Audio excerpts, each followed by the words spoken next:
Good day, everybody. Steve Prziborowski. Welcome to episode 36 of Reach for the Firefighter Badge. Episode 36 is going to build upon 35. Episode 35, discuss fire service resumes. Now, episode 36 is going to discuss the fire department job application, what to expect. Let's get going. As a reminder, my two websites, code3firetraining.com and chabotfire.com, have lots of great, valuable, free information to keep you busy, but more importantly, to allow you and prepare you to be the best you can be as you move forward in your career.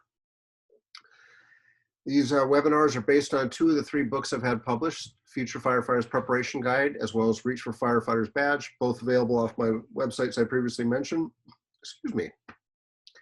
All right, if you haven't filled out a job application in a while, it can be a lot of a rude awakening. It's not a bad thing. I mean, we all have to do it at some point, but the hardest one is always the first one to complete, just because, especially if you haven't done one in a while, it's compiling that information, making sure it's accurate. And then once you get the first one done, the rest are a little bit more easier. And you may go, the next one, yeah, very rarely do you get hired off the first application. So you're probably gonna have to complete a few of them. I had to complete over 50 of them when I was testing to be a firefighter. But you know what, once you get the first one done, the others are easier. So today, now I'm gonna sound old, so bear with me, I am old, but typically most departments today, applications are submitted online. Rarely you may find a department that says you have to come down in person. And usually, like I said, those are rare because maybe a small department that knows they'll get a lot of people if they do it online, because online, anyone across the country can apply. Whereas there may be some departments that say, well, we want to keep it small. We want to keep it local to just those folks that live in our area. And we don't need a lot of applicants because we only want to hire one person. So you know what, if we only get 20, 30 people, great. But anyway, some may require you to go down physically in person to pick it up. But again, make sure you read the instructions of what to do and how to get it. The first one, like I said, is the toughest. But once you get that first one done, and as long as you save the information, it gets easier. I think it's critical to save a copy for the next one. Copy could be hard copy, could be electronic copy. There are certain applicant management software programs that a lot of departments use. Some departments, like in California, use programs such as NeoGov or Government Jobs or other similar companies. And I encourage you to go to your local city website. So if you live, say, in the city of Fresno, California, go to the city of Fresno website, then go to the Human Resources section or the Personnel Services section, or whatever they call the HR section. And you'll probably see, besides all the jobs available, besides all the job salaries, all the job benefits, which is all public information, and again, great resources for you to download and make sure you have access to. But anyway, most cities today use some type of applicant management software, which is great for you as the candidate because you can do your application online, obviously submit it, but the city of Fresno may use the same system that, say, the city of Stockton uses, or the city of Bakersfield uses, or the city of Reno uses, or the city of Las Vegas uses. So the benefit for the candidate is that once you've done that application online with that one city, let's say you're testing with the next city 3 months later, or the same department a year later or 2 years later, whatever, you've got that application already saved, so you can just go in and update it as appropriate with the newer stuff. So again, figure out what each department is doing, and I think have the information ready.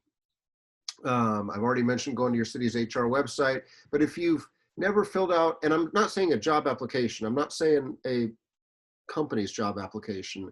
Sometimes governmental job applications for cities, counties, the state are sometimes slightly different than, say, an application for a private company or a business. So I encourage you to go to your local city, any city website for that matter, and you may be able to download a copy of their application. Heck, create a free account, name, address, contact information.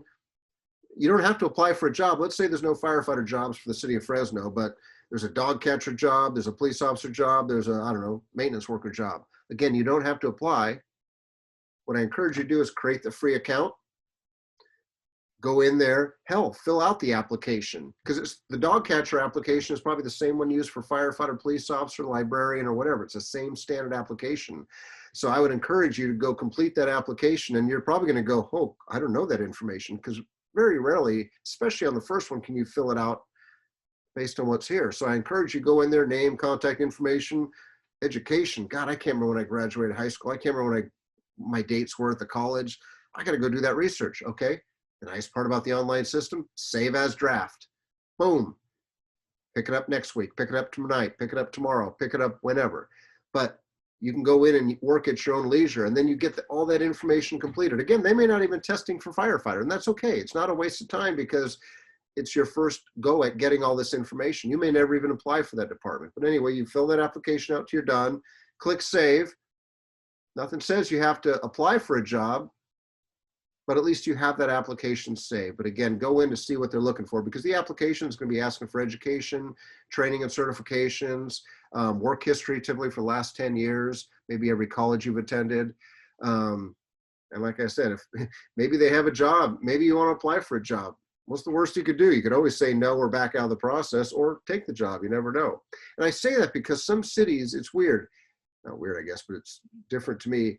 Some cities may give preferential points to city employees, like the city of Santa Clara in California here, right in our county. The city of Santa Clara, their fire department, a lot of times over the years used to give preference. I don't know if they still do, but they would give preference to city employees. So I know a lot of people that if they want to work for the city of Santa Clara Fire Department, they would test for the fire department, but since the department only tests every couple of years, they would also, well, who else is testing within, I mean, what other departments within city of Santa Clara? Heck, maintenance worker, perfect. Not your dream job or career, but you know what? A lot of people got a job, say as a maintenance worker or a gardener or a parks and recreation specialist or whatever. They filled out the application, same one as a firefighter. They got hired with the city. And then when the fire department test came up in 6 months, a year and a half, 2 years, they were already a city employee, and that thus they got bonus points. And if the city likes you and you're a good and solid employee, it even goes for the better. So you got a job. So I mean, again, do your homework research. And the only way I found out City of Santa Clara did that was because of my firehouse visits. When I started meeting and greeting the firefighters, when I was visiting firehouses and learning about their department years ago, that's when all the firefighters said, hey, you want to get a leg up? Get a job with the city, any job, you go right to the top of the list. It's like, man. But again, I get a lot of people, why do I got to visit a firehouse? I don't need to do that, do I? Yeah, you need to visit firehouses, not just meet people, but find out about their department. Some other basics. I talked about some of this stuff. The application typically asks for your contact info, educational and training history, meaning the colleges you've attended, maybe your high school you graduated from, names, locations, maybe even street addresses. Now, for example, let's say your school is no longer in existence. Let's say you went to Acme College. It was a private school that went out of business. Okay. It's not your fault the school is out of business. But when you were there 2 years ago, 5 years ago, what was the address? And you should be able to find that in the internet. Well, it was located in Fresno, California at this address. Okay.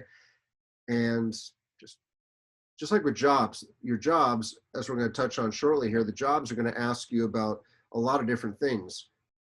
I haven't worked at Long's Drug Stores, which is CVS, in 25 years. But if I had to fill out an application, I would put the information based on 25 years ago. Long's is no longer in business. They're CVS. My supervisors there, half of them are probably dead or moved on. It's not my job to keep up with all of them. It's my responsibility as an applicant to put information there at that time, whether it was 2 years ago, 25 years ago.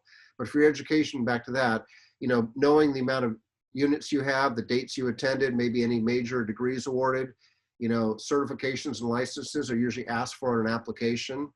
Remember, the difference between an application and a resume is resume, you can put on there whatever you want. For the application, they're telling you, please list this stuff and don't put not applicable. I mean, everything's applicable if they're asking for it.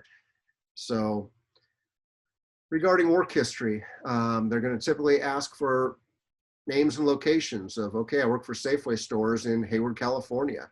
You know, what were the dates you were employed there? June 1st, 2020 to whatever. You know, how many hours per week? Now, I know things can change, numbers can change, but this information needs to be pretty darn near accurate. And I say accurate because when the background investigator calls Safeway stores, for example, and asks about John Doe or Jane Doe, really all that employer can do is say, yes, they worked here. Yes, this was their title. Yes, this was maybe their salary. Yes, this was the employment dates, and these were their duties. That's about it. And maybe would you rehire them? Yes or no. Employers typically have strict things they legally can and can't say. So most employers do not give out a lot of information. Whether you're a rock star or a piece of crap, they typically just stick to the generic strip. Yep, John Doe worked there from this date to this date. This was their salary. This was their title. These were their duties. we would rehire them or not. Okay. When in doubt, if you haven't tracked down that information, nothing says you can't call up the department and say, hey, I mean, the department the company used to work at, Safeway, hi, call up their human resource. Again, human resources deals with hiring and promotions in any company, not just the fire department. Hey, Safeway, you don't know me, but I worked, 20 years ago, I worked there, and I'm applying for jobs. And do you remember my dates? I mean, hopefully you kept good records, but not everyone keeps good records. But again, you want to be as accurate as possible, because when that background investigator calls Safeway or wherever, it better match up to what you put on there. Otherwise, again, hey, why is the information inaccurate? Are you unprofessional? Do you not take good notes? Do you not have an attention to detail? Huh? It just may lead the background investigator down a lot of rabbit holes and leave them a cloud of doubt of, okay, what are you hiding here? Supervisor contact information. Again, let's say you left a job 3 years from now. It's not your responsibility to keep up with that job. So if your supervisor at the time was Lisa Smith and the phone number was this, that was it. Because again, Lisa doesn't work there anymore, but again, it's not your responsibility. It's just at that point in time. Obviously your duties, your reason for leaving. Now, let's say you currently work at Safeway stores or Rite Aid drug stores or a fire department or ambulance company.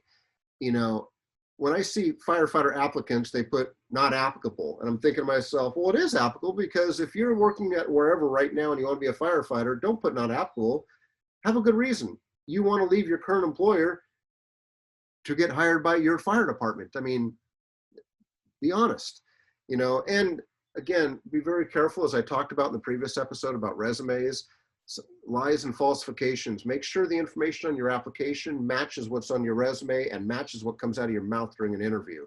They better all be equal. Otherwise, questions start arising. But put your reason for leaving. Ultimately, the more detailed you can be, the better. Try not to leave blanks, put not applicable when it's truly not applicable, but try to fill the information out. Don't falsify information. Most importantly, ensure the information matches what is on your resume and what comes out of your mouth, because it can be a can of worms that just drags you down a hole and takes the oral board or the background investigator away from maybe the good person that you are. So, as always, thank you very much for the gift of your time. My social media contact information is here. Please don't hesitate to reach out if I can ever be of assistance in your pursuit of the badge. All right, until next time, take care, be safe, and have a great day, everybody.